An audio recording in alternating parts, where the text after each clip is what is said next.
روزہ رکھے تو حرج کا کیا کام ہے؟ کوئی حرج کا کام ہے؟ روزہ عبادت ہے نا، روزہ عبادت ہے۔ کوئی اگر سجدے میں قرآن پڑھتا ہے، رکوع میں قرآن سورہ فاتحہ کی تلاوت کرتا ہے تو کیا حرج ہے؟ سورہ فاتحہ ہی تو پڑھ رہا ہے، قرآن ہی کی تو تلاوت کر رہا ہے، حرج ہے کہ نہیں؟ حرج ہے میرے بھائیوں۔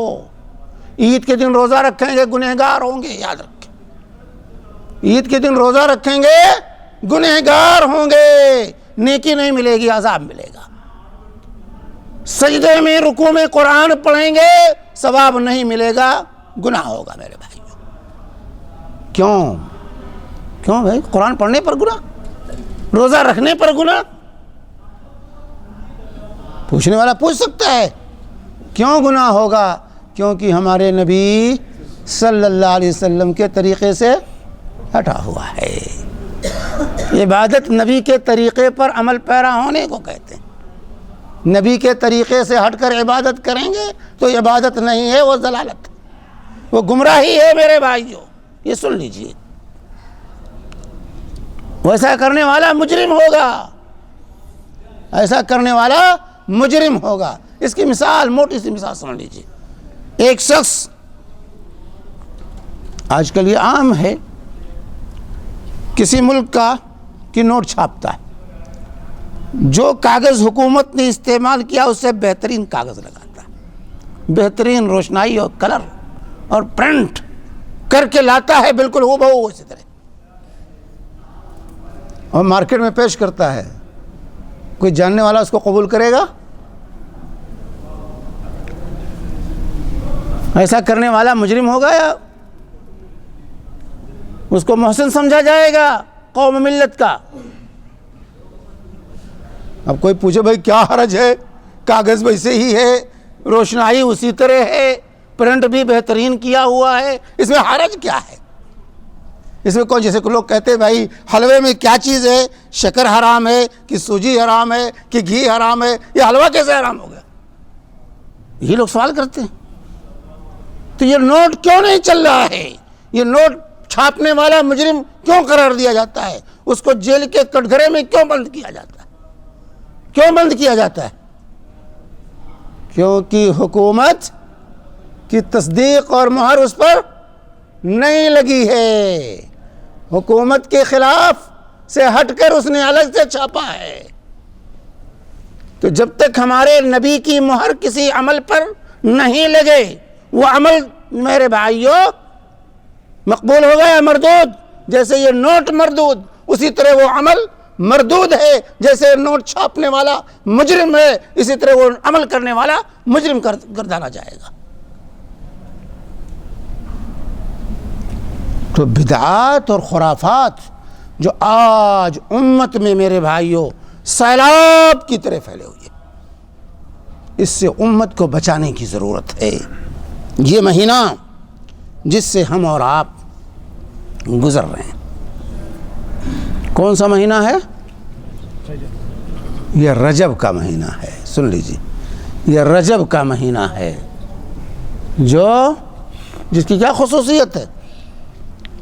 خصوصیت معلوم ہے اس مہینے کی کسی کو؟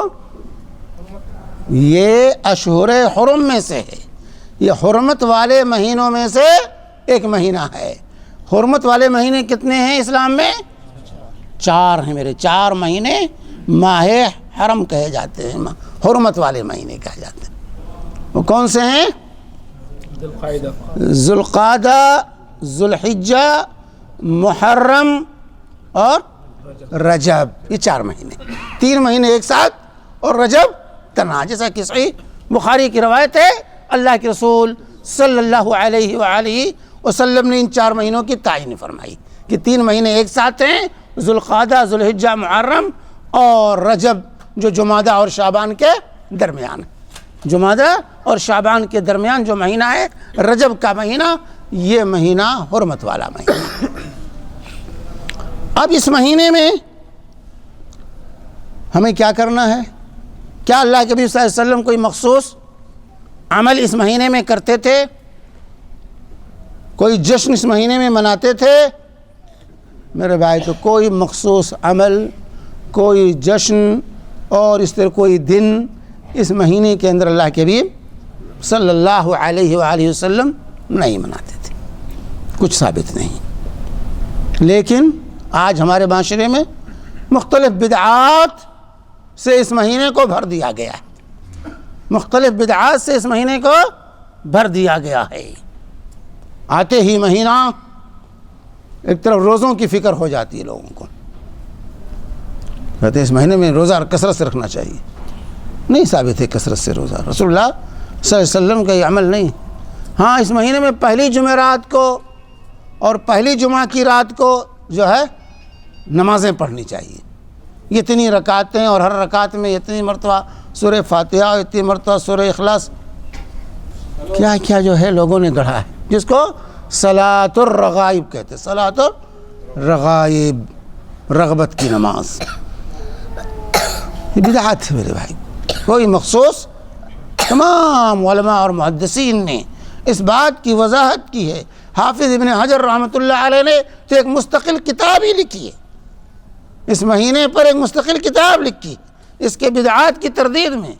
اسی طرح حافظ ابن رجب نے بھی، علامہ ابن تیمیہ نے، مختلف محدثین اور علماء نے اس پر جو ہے امت کو متنبہ کیا کہ یہ بدعات جو گھس گئی اس مہینے کے اندر، اس سے ہوشیار رہنے کی ضرورت ہے۔ اس مہینے میں کسی دن کسی رات کے مناسبت سے کوئی عبادت اور کوئی جو ہے روزہ یا نماز اللہ کے رسول صلی اللہ علیہ وسلم اور صحابہ کرام رضوان اللہ علیہم اجمعین سے ثابت نہیں ہے، اس لیے کوئی مخصوص عبادت کرنا میرے بھائی یہ بدعت ہے، یہ گمراہی اور ضلالت ہے۔ اللہ کے حبیب صلی اللہ علیہ وسلم، اگر یہ نیکی کا کام ہوتا تو اللہ کے رسول ہم سے زیادہ، صحابہ ہم سے زیادہ نیکی کے چاہنے والے تھے، ان کو زیادہ نیکی کا شوق تھا ہم سے، وہ ضرور یہ کام کرتے۔ جب انہوں نے نہیں کیا اس کا مطلب یہ نیکی کا کام نہیں ہے۔ تو یہ مخصوص دنوں میں، مخصوص راتوں میں اس مہینے میں روزہ اور نماز کا اہتمام کرنا یہ بدعت ہے۔ اللہ کے حبیب صلی اللہ علیہ وسلم جیسے پورے سال، پورے مہینوں میں نفلی روزے، پیر و جمعرات کا روزہ رکھتے تھے، ایام 20 کے روزے رکھتے تھے، اس مہینے میں بھی پیر و جمعرات اور ایام 20 کے روزے رکھتے تھے اللہ کے حبیب صلی اللہ علیہ وسلم۔ اسی طرح جس طرح ہر رات اللہ کے حبیب صلی اللہ علیہ وسلم ہر مہینے میں ہر رات میں قیام کرتے تھے، اس مہینے میں بھی اللہ کے رسول صلی اللہ علیہ وسلم راتوں کو اٹھ کر قیام کرتے تھے۔ آپ کا پورے سال معمول تھا قیام کا، تہجد کا، پورے سال اہتمام تھا۔ رسول پاک صلی اللہ علیہ وآلہ وسلم کا اس مہینے کی مناسبت سے کوئی مخصوص نماز اللہ کے رسول صلی اللہ علیہ وسلم نہیں ادا کرتے تھے۔ اس کے ساتھ ساتھ اس مہینے کے اندر کثرت عمرے کا اہتمام، ایک بدعت یہ بھی اس امت کے اندر آج پائی جاتی ہے۔ خوارج خاص طور سے اس کا اہتمام کرتے ہیں کہ اس مہینے میں عمرہ کیا جائے۔ نہیں، یہ عمرے کا مہینہ بھی نہیں، مخصوص مہینہ نہیں۔ ہاں عمرہ کرنا کیجئے، عمرہ کرنے پر کوئی پابندی نہیں، لیکن اس مہینے کو مخصوص سمجھنا کہ نہیں اس مہینے ہی میں عمرہ کرنا چاہیے، اس کا اہتمام تخصیص کے ساتھ کہ رجب ہی میں عمرہ کریں گے تو یہ غلط ہے۔ ویسے انسان عمرہ کرنے جاتا ہے جائے، لیکن اس مہینے کی مناسبت سے عمرے کا اہتمام یہ غلط ہے میرے بھائی، یہ بدعت ہے۔ اللہ کے نبی صلی اللہ علیہ وسلم نے کبھی بھی رجب میں عمرہ نہیں کیا۔ اللہ کے رسول صلی اللہ علیہ وسلم نے رجب کے مہینے میں کبھی بھی عمرہ پوری زندگی میں نہیں کیا، تو یہ سنت نہیں ہو سکتا۔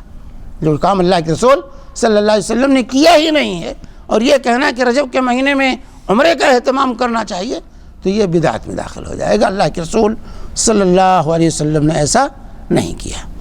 اسی طریقے سے اس مہینے کے اندر دو چیزیں بڑے اہتمام کے ساتھ منائی جاتی ہیں، ایک تو جعفر صادق کے کنڈے اور دوسرے شب معراج۔ جعفر صادق کے کنڈے اور اسی طرح